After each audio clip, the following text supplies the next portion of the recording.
I am Caroline, 34 years old, a single mom with a career in finance, and a 7-year-old son named Dylan. Last week, Dylan needed emergency appendix surgery and I was terrified. I called my parents, my sister, anyone in the family who could come support us through this scary time. No one showed up, not a single person. I have always been the responsible one in my family, the one everyone turns to when they need money. But 3 days after being alone in that hospital, I received a text that changed everything. Before I tell you how my family betrayed me and then demanded $10,000, let me know where you are watching from and hit that subscribe button if family drama stories like mine resonate with you. To understand how things got to this breaking point, I need to take you back to where it all began. I grew up in a middle-class neighborhood in suburban Chicago with my parents Martha and Frank and my younger sister Vanessa.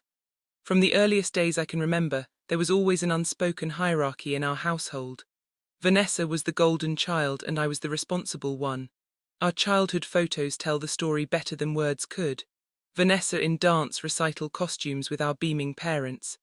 Vanessa opening piles of Christmas gifts. Vanessa being celebrated for every small achievement. Meanwhile, I was the practical, reliable daughter who never caused trouble and learned early to take care of myself. By 16, I was working at the local grocery store after school and on weekends. Not because we needed the money. My family was comfortably middle class, but because my parents made it clear that my wants and needs were my responsibility. When college applications came around, I remember sitting at the kitchen table with my acceptance letter to Northwestern and my parents exchanging nervous glances about the tuition.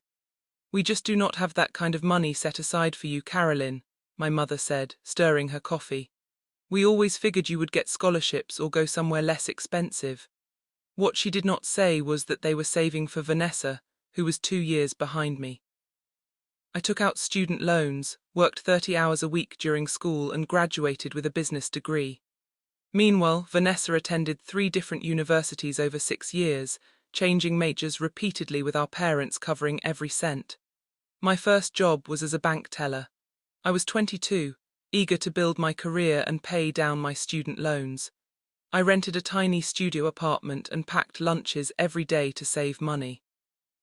I remember calling my parents to share the news about my first promotion to personal banking associate, only to have the conversation cut short because they were helping Vanessa move into a new apartment after she dropped out of college again. At 25, I met Brian. He was charming, ambitious, and seemed to appreciate my practical nature. We married after 8 months. A small ceremony that my parents complained was too modest.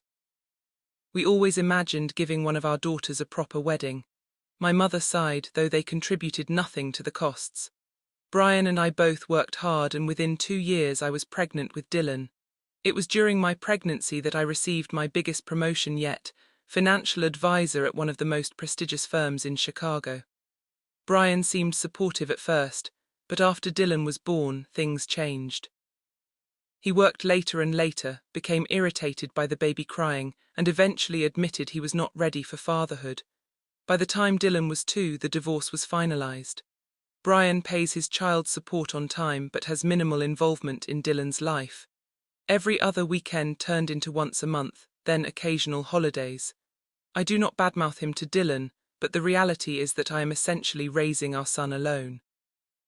Dylan is the sweetest little boy, thoughtful, curious, and remarkably resilient despite his health issues. He was born with a minor heart murmur that requires regular checkups, and he has always been prone to respiratory infections. The medical bills have been substantial, but I have built a good career and can provide for him.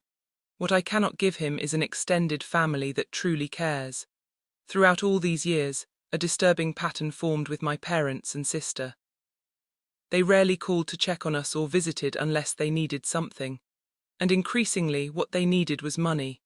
First, it was my parents needing help refinancing their home after they had taken out a second mortgage to pay for Vanessa's graduate school attempt, which she abandoned after 1 semester. I helped them secure a better rate and covered the closing costs, $5,000. I had been saving for a family vacation with Dylan. Then there was Vanessa's credit card debt, $12,000 she had racked up buying clothes and taking weekend trips with friends. My parents called me in a panic, saying Vanessa was crying every night, afraid of debt collectors. I created a payment plan and covered the first 4 months of payments to get her back on track. Each time I received awesome thanks and promises that things would be different. Each time months would pass with no contact until the next crisis emerged. Meanwhile, when I mentioned Dylan's school achievements or health concerns, I received distracted responses or quickly changed subjects. Your sister is just going through a difficult time right now. My mother would say, whenever I expressed frustration at the one-sided relationship, family helps family. You are just better with money, Carolyn. It has always come easy to you. Nothing about my financial stability came easy. I worked 60-hour weeks while raising a child alone. I carefully budgeted every dollar. I sacrificed vacations and new clothes and dinners out to build security for Dylan and myself. But in my family's narrative, I was simply lucky or naturally good with money, as if my success had fallen from the sky rather than being earned through years of discipline and hard work. This was the family dynamic I had reluctantly accepted. The responsible daughter who would always be expected to rescue everyone else while receiving minimal emotional support in return. I had set some boundaries over the years, but nothing prepared me for what happened after Dylan's surgery. Last Wednesday started like any ordinary school day. I was making Dylan's lunch. Turkey sandwich with the crusts cut off apple slices and a small cookie when he came into the kitchen clutching his stomach. "Mommy, my tummy really hurts," he said, his face pale and pinched with pain. At first I thought it might be a stomach bug. There had been one going around his second grade class. I felt his forehead, no fever, and gave him some water. But within 20 minutes he was curled up on the couch crying and saying the pain was getting worse now, concentrated on his right side. Alarm bells went off in my head. Right side abdominal pain, appendicitis. I did not hesitate. I called my boss to let her know I had a family emergency, scooped up Dylan and drove straight to the emergency room. The triage nurse took one look at Dylan and immediately brought us back. Within an hour, a doctor confirmed my fears. Acute appendicitis. Dylan needed emergency surgery to remove his appendix before it ruptured. We need to operate within the next 2 hours, the surgeon, Dr. Bennett, explained. The good news is this is a common procedure, but he will need to stay in the hospital for at least 2 days afterward to monitor for infection. As they prepared to take Dylan for pre-op testing, I stepped into the hallway and called my mother. My hands were shaking so badly I could barely hold the phone. "Mom," I said when she answered. "Dylan has appendicitis. We are at Memorial Hospital. They are prepping him for emergency surgery right now. I am really scared. Can you and Dad come?" Was a pause. "Oh honey, today I have my standing hair appointment at 11:00 and your father was going to clean the gutters." I closed my eyes trying to steady my breathing. "Mom, your grandson is having emergency surgery. The hair appointment can wait." "Well, let me talk to your father and see what we can do," she said, sounding put out. "What time is the surgery?" "They said within the next 2 hours. Please hurry, we will see what we can do." "Carolyn, do not be so dramatic." Appendectomies are routine these days. I ended the call and immediately dialed Vanessa. It went to voicemail. I sent a text explaining the situation and asking her to come to the hospital if she could. Then I returned to Dylan's side, forcing a calm expression. I did not feel. The next few hours were a blur. Dylan was taken for surgery and I was directed to a waiting area. I sat alone watching other families support each other in groups of 2, 3, 4 people, husbands comforting wives, grandparents distracting siblings with games and snacks. And there I was, checking my phone every 5 minutes, hoping for some response from my family. After an hour, my mother texted, "Let us know when he is out of surgery. Your father has a backache today, so driving would be difficult." Nothing from Vanessa. A kind nurse named Janet noticed me sitting alone and brought me a cup of coffee. "Is someone coming to sit with you, Han?" she asked. I shook my head, not trusting myself to speak without crying. "Well, I will check on you when I can," she promised, patting my shoulder. "The surgical team for appendectomies is excellent here. Your little boy is in good hands." 2 hours later, Dr. Bennett found me in the waiting room. "The surgery went perfectly," he said with a reassuring smile. "We caught it before it ruptured. Dylan is in recovery now and you can see him in about 20 minutes. The relief was overwhelming. I thanked him profusely, then immediately texted my parents and Vanessa with the good news. My mother responded with a thumbs up emoji. My father sent great news. Tell the little guy we love him. Vanessa finally responded an hour later. Glad he is okay. Not one of them asked if I needed anything or if they could visit. Dylan was groggy when I first saw him in recovery. His small body looked so vulnerable in the hospital bed, connected to an IV and monitoring equipment, when his eyes fluttered open and he weakly said, "Mommy, I nearly broke down." "I am right here, sweetheart," I assured him, holding his hand. "The doctor fixed your tummy, you were so brave." He looked around the room. "Is Grandma here or Grandpa?" I swallowed hard. "Not right now, buddy. They sent their love, though. They are so proud of how brave you have been. Will they come tomorrow?" he asked before drifting back to sleep. "Maybe," I said, though I already knew the answer. The next 2 days were exhausting. I slept in a recliner next to Dylan's bed, waking whenever he did. I worked remotely on my laptop during his naps, trying to keep up with my most urgent client matters. The hospital Wi-Fi was spotty, and I had to step into the hallway for client calls, constantly worrying about being away from Dylan, even for 15 minutes. I sent regular updates to my family with photos of Dylan's recovery. The responses grew briefer. My mother asked if I would be able to join them for Sunday dinner that weekend. Vanessa sent a meme about hospitals. My father did not respond at all. No one visited. No flowers arrived. No offers to bring food or sit with Dylan so I could shower or get fresh air. By Friday afternoon, when Dylan was discharged, my resentment had hardened into something cold and solid in my chest.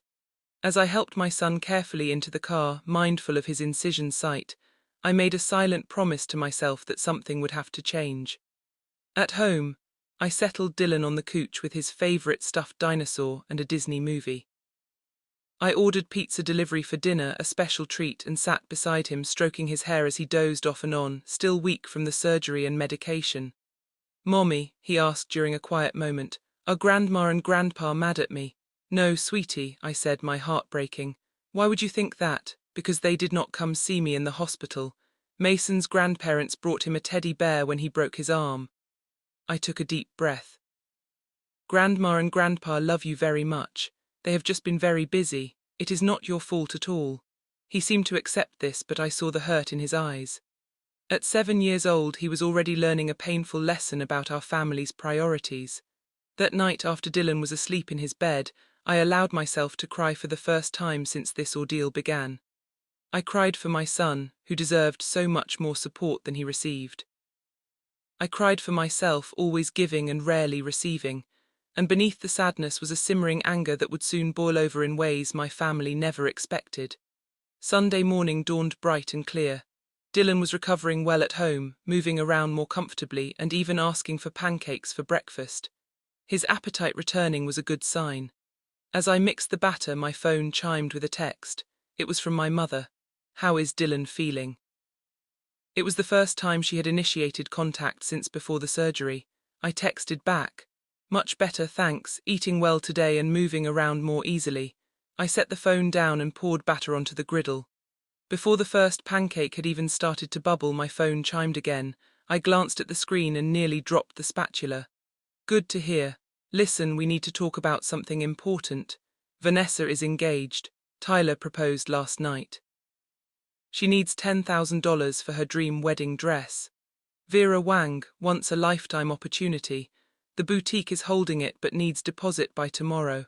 Can you transfer the money today? Family helps family." I stared at the message, reading it 3 times to make sure I understood correctly.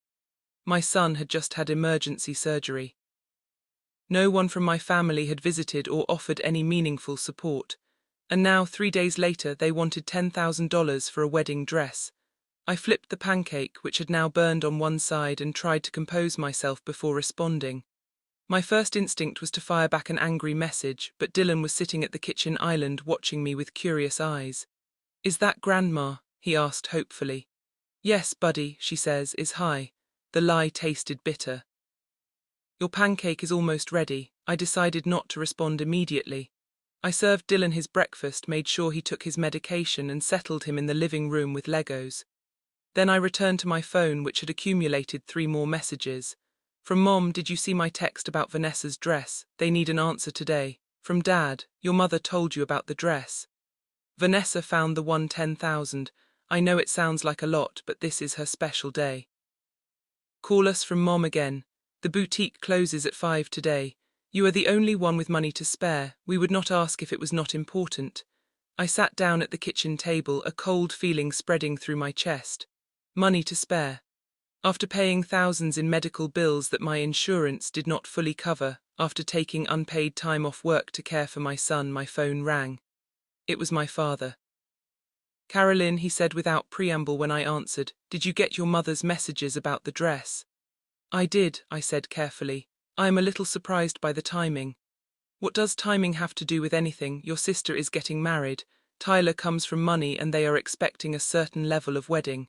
The dress is non-negotiable. Dad, Dylan just had surgery. I have been dealing with that alone. I have medical bills and I have missed work. $10,000 for a dress is not something I can just pull out of thin air. He scoffed. You work in finance. We know you make good money. This is not the time to be selfish. Vanessa never asks you for anything. I nearly choked at that blatant lie. Dad, she has never once called to check on Dylan. Not once during his hospital stay. Did she even tell you he had surgery? We have all been busy. Tyler's parents are planning an engagement party and there has been a lot to coordinate. This dress is a limited opportunity. Vanessa tried it on yesterday and it is perfect. She deserves this. The conversation continued in this vein for several minutes. My father dismissed every concern I raised, repeatedly emphasizing family obligation and Vanessa's once-in-a-lifetime event. After hanging up, I received a call from my mother, then another text. This one with photos attached of Vanessa in what I assumed was the dress in question. A massive ball gown with intricate beating and a cathedral train. It looked like something from a Disney movie, impractical and ostentatious. Then came the text that broke me. Thanks in advance, sis. You are the best. Cannot wait for you to see me walk down the aisle in this. Tyler's family is so impressed with it. I need your banking details to give to the boutique for the deposit. Love you. Not a single word about Dylan. Not even a pretense of concern for her nephew who had just undergone emergency surgery. I sat at my kitchen table staring at the phone and something inside me shifted. It was not just anger. It was clarity. I had been used by my family for years, treated as nothing more than a convenient ATM, and I had allowed it to happen. Even worse, I had taught Dylan by example that this was what family relationships should look like, one-sided, exploitative, and devoid of genuine care.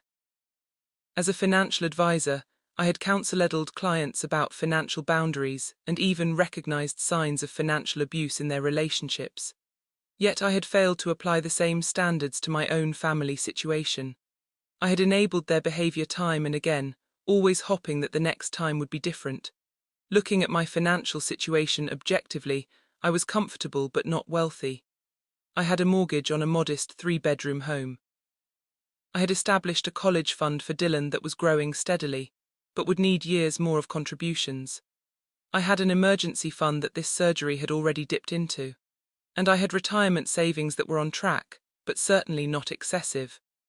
The $10,000 they were demanding would mean postponing necessary repairs to my home, reducing Dylan's extracurricular activities, or withdrawing from my own retirement savings. All for a dress that would be worn once for a sister who could not be bothered to visit her nephew in the hospital or even ask meaningfully about his recovery. As I processed these thoughts, a final text came through from my mother. We know this is a big ask, but remember all we have done for you over the years. Family supports each other. Your sister would do the same for you. That was when I knew exactly what I needed to do. That afternoon, while Dylan napped, I sat down at my desk and opened my laptop. As a financial advisor, I had the skills and knowledge to handle this situation strategically rather than emotionally, though I was certainly feeling plenty of emotions. First, I reviewed my own accounts and financial entanglements with my family. Years ago, when my father had a brief health scare, I had created a joint emergency account with my parents. I had initially deposited $5,000 and added small amounts over time, intending it to be there if they ever faced a genuine crisis. The account now held just over $8,000. Out of curiosity, I checked the transaction history. What I found stunned me. There had been dozens of small withdrawals over the past year, $200 here, $300 there, none of which had been discussed with me. The most recent withdrawal just last week, while Dylan was in the hospital, had been for $600 with a memo line reading advance for V-dress shopping. They had already been using this emergency fund for Vanessa's wedding expenses without even telling me. My blood boiled, but I forced myself to think clearly. This was not the time for an emotional reaction. This was the time for setting firm boundaries. During my training as a financial advisor, I had attended a seminar on financial abuse and exploitation. The instructor had emphasized that financial boundaries once violated needed to be re-established decisively and completely. Half measures only invited further exploitation. I picked up my phone and called Robert, the manager at my bank branch who had become something of a mentor to me over the years. "Carolyn," he greeted me warmly. "How is Dylan doing? I heard about his appendix." At least someone had been paying attention to my family crisis. I updated him briefly on Dylan's recovery, then explained why I was calling. "I need to make some changes to my accounts, particularly regarding authorized access, and I would like your advice on the best way to handle this situation." I laid out the basics, the joint emergency account, the unauthorized withdrawals, and the current demand for $10,000. Robert listened without interrupting. "Unfortunately, this type of family financial entanglement is more common than you might think," he said when I finished. "The good news is we can take steps immediately to protect your assets." With Robert's guidance, I spent the next hour creating a comprehensive plan. First, I would freeze the joint emergency account so no further withdrawals could be made without my in-person authorization. Second, I would establish a new separate college fund for Dylan with ironclad protections that would make it impossible for anyone but him to access the money, and only for educational purposes. Third, I would document the history of financial requests and contributions to create a clear record of the pattern of behavior. Fourth, I would send a token response to make my position clear before they attempted to access the emergency fund again. "Are you sure about this last part?" Robert asked when I explained what I planned to do. "It might escalate the situation." "I am sure," I said firmly. "This has been building for years. If I do not make a clear statement now, nothing will change." After ending the call with Robert, I logged into my banking app. I initiated a $1 transfer to my sister's account with a memo line that read, "Buy a veil. This is all you get after abandoning Dylan." Then I completed the paperwork to freeze access to the emergency account and changed all the permissions. I also transferred the remaining balance to a new account in my name, only except for $100 I left behind. I set up the new educational trust for Dylan with the strictest controls available. No one, not my parents, not Vanessa, not even me, would be able to withdraw that money for anything other than educational expenses. It was now completely protected. As I worked, I felt a strange mix of emotions. There was anger, certainly, but also a growing sense of empowerment. For years, I had accepted my assigned role in the family, the responsible one, the provider, the ATM. For the first time, I was taking control of my own financial boundaries and, by extension, my relationship with my family. I knew there would be backlash. My mother would cry and accuse me of being selfish. My father would make veiled threats about family loyalty. Vanessa would alternate between sweet talking and vicious accusations. I had seen this pattern before whenever I attempted even minor boundary setting. But this time would be different. This time I had concrete protection in place. This time I was thinking not just of myself but of the example I was setting for Dylan. What kind of relationships did I want him to accept as normal? What kind of treatment did I want him to believe he deserved? As I finalized the last details, I heard Dylan calling for me from his bedroom. I closed my laptop, took a deep breath, and went to check on my son. Whatever storm was coming, I was prepared to weather it for both our sakes. Monday morning arrived with the predicted storm. I had just dropped Dylan off at school. He had insisted he felt well enough to go, though I made arrangements with his teacher for limited activity and arrived at my office when my phone exploded with notifications. 6 missed calls from my mother, 4 from my father, 12 text messages from Vanessa, 2 voicemails. I settled at my desk and steeled myself before checking the first voicemail. It was my mother, her voice tearful and frantic. Carolyn Elizabeth, what is the meaning of this $1? Is this some kind of joke? The boutique needs the deposit by noon today or Vanessa loses the dress. Call me immediately. The second voicemail was even more emotional. I do not know what kind of game you are playing, but this is your sister's future happiness at stake. We raised you better than this. Your father is furious. Fix this mistake right now. The text messages ranged from Vanessa's initial confusion. Hey sis, there must be some mistake with the transfer to sweet talking. Please Carolyn, you know how much this means to me, to outright hostility. You have always been jealous of me. If you ruin this for me, I will never forgive you. I put my phone on silent and tried to focus on work, but by 10:30 my assistant knocked on my door. Carolyn, your mother is here. She seems very upset. Should I send her in or tell her you are in a meeting? I sighed. I had expected this, though not quite so quickly. Send her in, please. And Lauren, no interruptions for the next 20 minutes, regardless of what you might hear. My assistant nodded, her expression sympathetic but curious. A moment later my mother burst into the office, her face blotchy with tears and anger. She did not bother with a greeting. What have you done to the emergency account? Your father tried to withdraw the money for Vanessa's dress deposit, and the teller said it was frozen. Then we discovered you emptied it except for $100. This is not just your money, Carolyn. I remained seated, keeping my voice calm and professional. That account was created by me for genuine emergencies, not for wedding dresses, not for the regular withdrawals you and Dad have been making without my knowledge or consent. We are your parents. We do not need your consent to use family money. It is not family money, Mom. It is my money that I earned and set aside in case you or Dad had a health crisis or some other genuine emergency.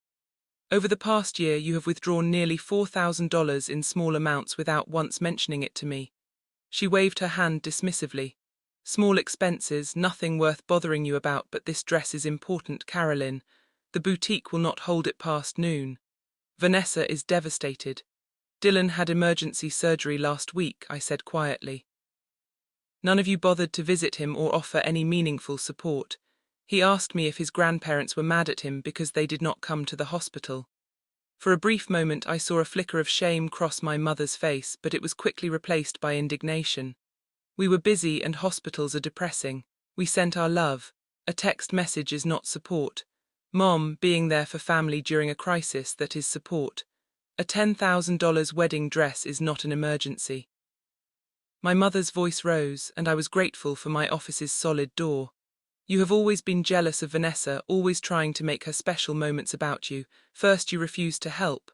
Then you send $1 as some kind of cruel joke. It was not a joke. It was a statement.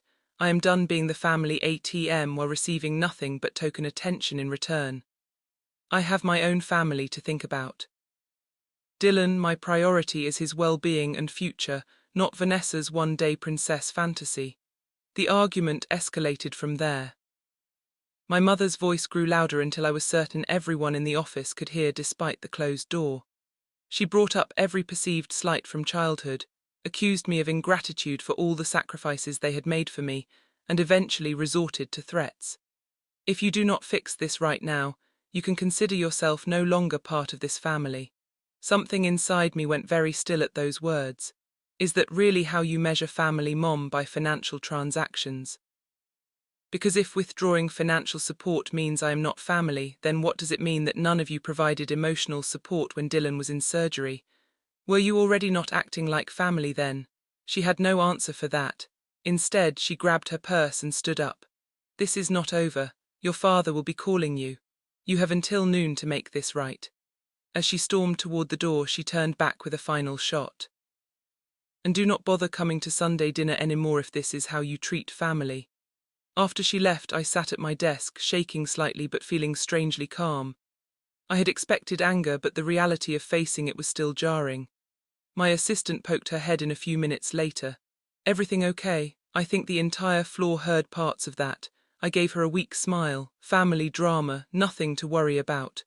But by lunchtime, things had escalated further. My father called 4 more times. I sent each to voicemail. Vanessa's texts became increasingly frantic and then abusive. I muted the conversation. At 1:15 I received an unexpected call from Robert at the bank. Caroline, I wanted to give you a heads up. Your parents just left my office. They were trying to override the freeze on the joint account, claiming it was an emergency situation and that you were having mental health issues preventing you from making rational decisions.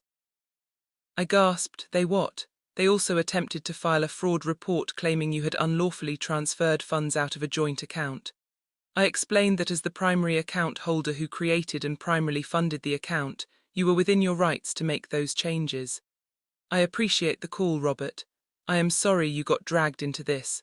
No need to apologize. I wanted you to know they may try other avenues.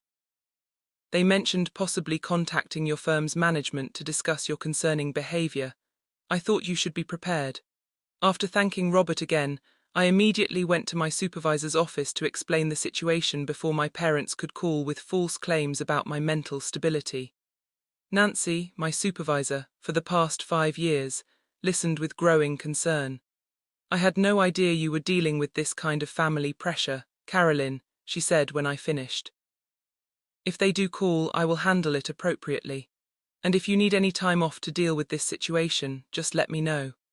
By the end of the workday, I had received notice that my parents had attempted to make 3 separate withdrawals from the now frozen emergency account, each declined by the system I had put in place. When I picked up Dylan from his after-school program, I was exhausted from the emotional warfare, but resolute in my decision. Something would have to give, and for once it would not be me. Tuesday evening my phone rang with my father's number.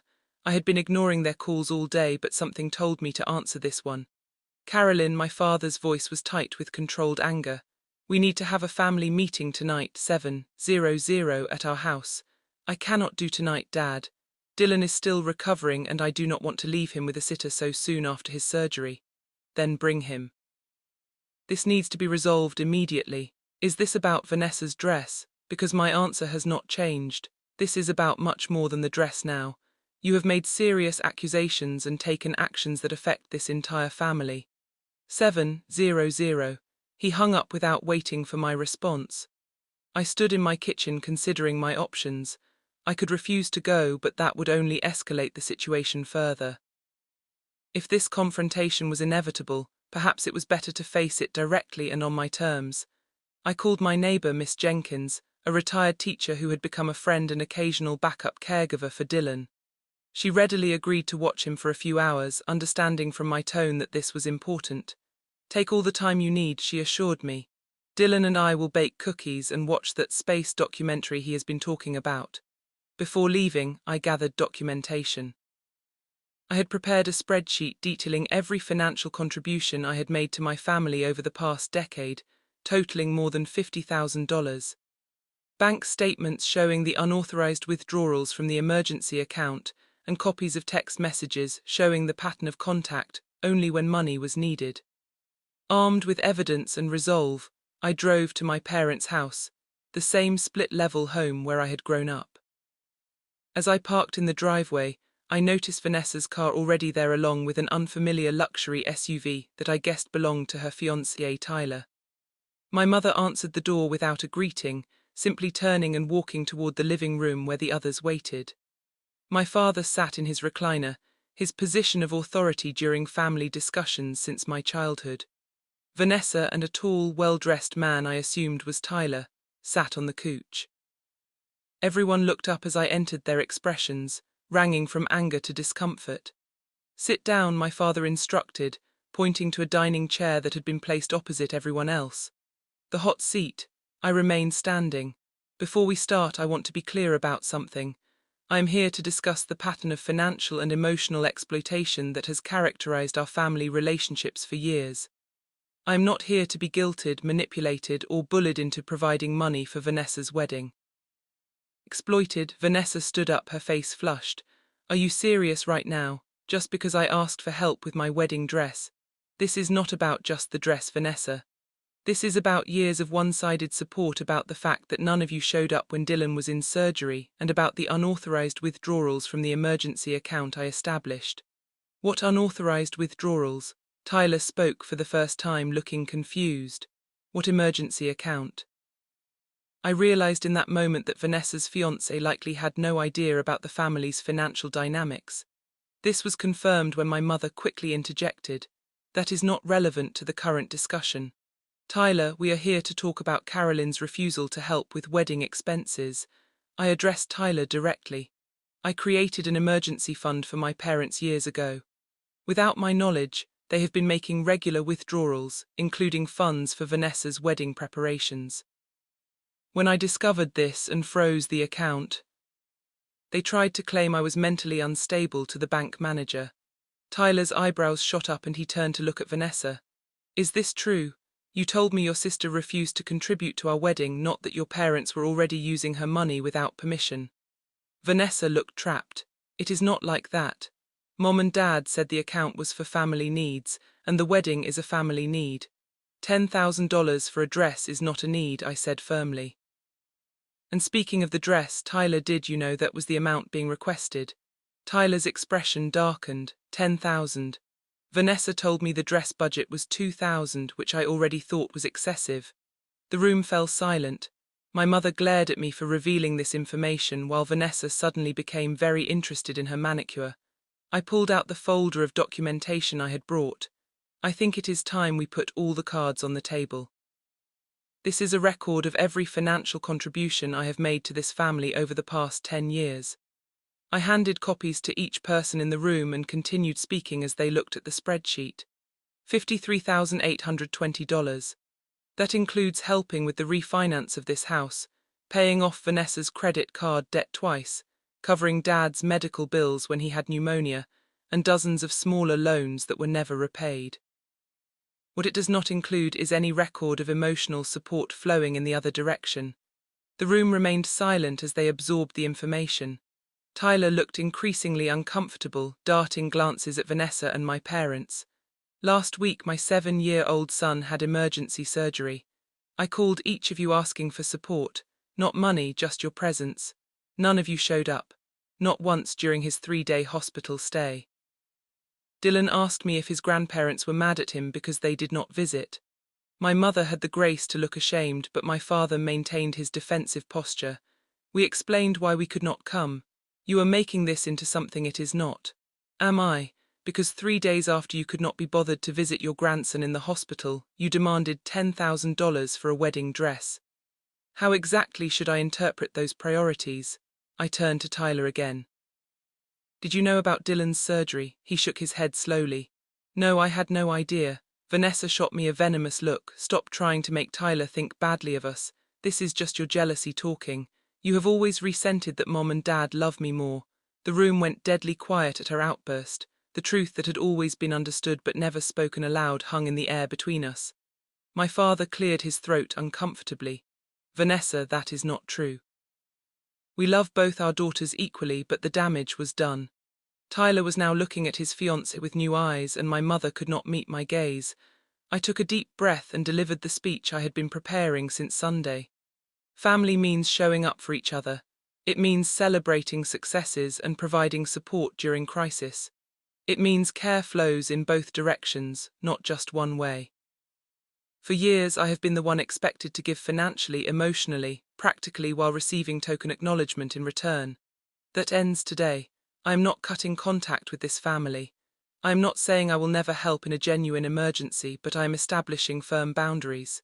No more financial support without genuine relationship. No more one-sided giving.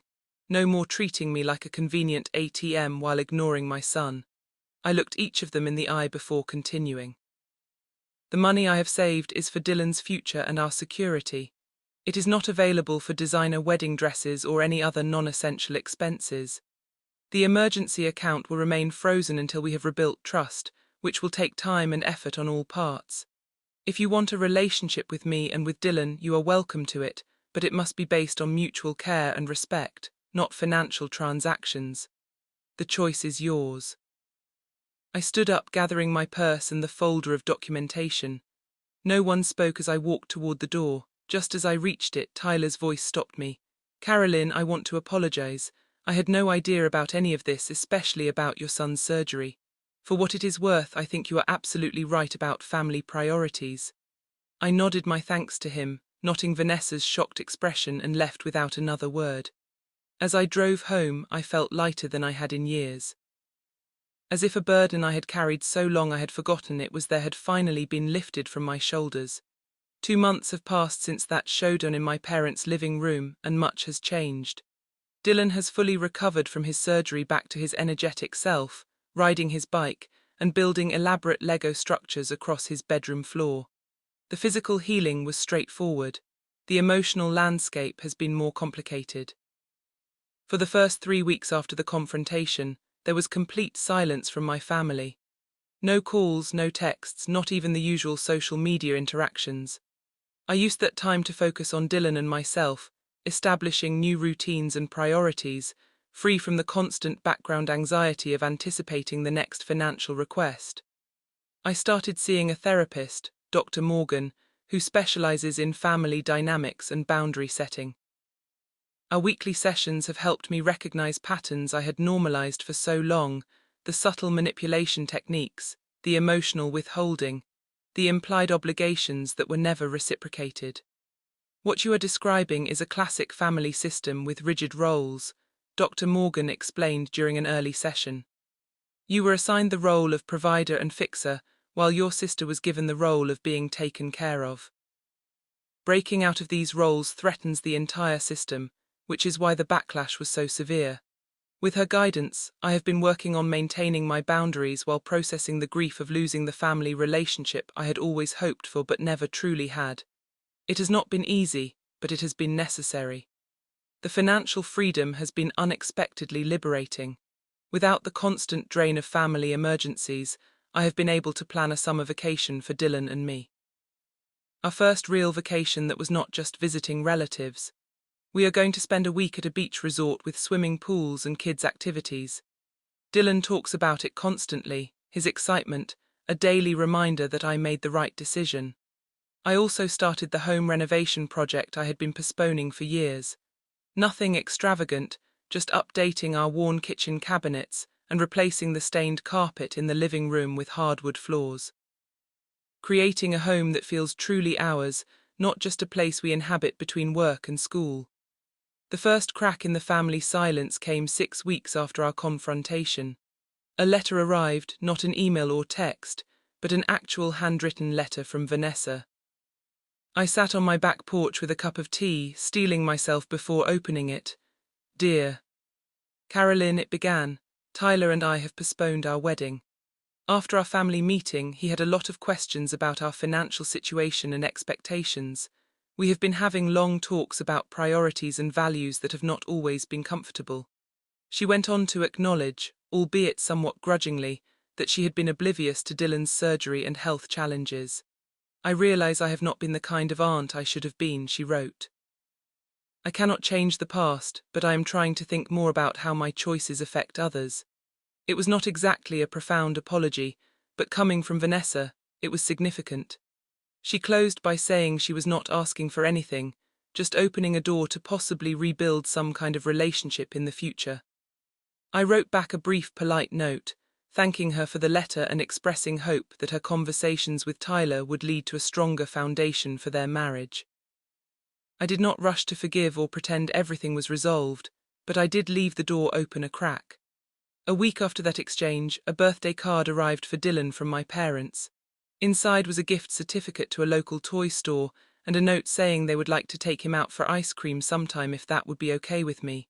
No demands, no guilt trips, just a small olive branch. I showed it to Dylan, who was excited about both the gift card and the ice cream offer. I see Grandma and Grandpa, he asked, his eyes hopeful. We will see, I told him. Maybe we can meet them for ice cream next weekend, just for a little while. I am proceeding cautiously with these tentative reconnections. Dr. Morgan has helped me develop a framework for limited controlled interactions that allow me to test whether real change is possible without exposing myself or Dylan to further harm. Meanwhile, I have been building a different kind of support system. My work friends have become more like real friends since I shared some of what I was going through. 2 colleagues and I now have a standing monthly dinner date where we take turns watching each other's children. Miss Jenkins from next door has become something of a surrogate grandmother to Dylan. She takes him gardening in her backyard and has been teaching him to bake. He proudly brought home chocolate chip cookies last week that they had made together, saving the biggest one for me. Dylan himself has shown remarkable resilience through all of this. Children are perceptive. He knew something was wrong with our family dynamics long before I explicitly addressed it. Recently, as I was tucking him in, he asked a question that caught me off guard. "Mommy, is it okay not to give someone something even if they really want it?" I sat on the edge of his bed considering how to respond. "Yes, buddy. It is okay to say no, even to people you care about, if what they are asking for is not right for you to give. Why do you ask? Joey at school wanted me to give him my new action figure. And he said, best friends always share everything, but I did not want to give it to him because it was special to me. Was that okay?" I hugged him close. That was absolutely okay. Real friendship is not about taking things from each other. It is about respecting each other and caring about each other's feelings. He nodded seriously. That is what I thought. I told Joey we could play with it together at recess, but it would stay my toy. He got mad at first, but then he was okay. In that moment, I realized my son was already learning the lesson it had taken me 34 years to grasp. Healthy relationships require boundaries, and love without respect is not really love at all. The journey ahead will not be easy. Family patterns do not change overnight, and there may be more confrontations and difficult conversations to come. But for the first time in my adult life, I feel free to define my own worth outside of my utility to others. I am building a life based on genuine connection rather than obligation, and showing Dylan what healthy relationships really look like. The money I once might have sent for Vanessa's wedding dress is now in Dylan's college fund. The emotional energy I once spent managing my family's crisis is now invested in building a joyful life with my son and nurturing friendships that flow both ways. Sometimes the most profound act of love is not giving people what they ask for, but showing them where the boundaries must stand. Money cannot buy family loyalty, but protecting your peace is truly priceless. I would love to hear your thoughts on this situation. Have you ever had to set difficult boundaries with family members who were taking advantage of you? How did you handle it? Let me know in the comments below.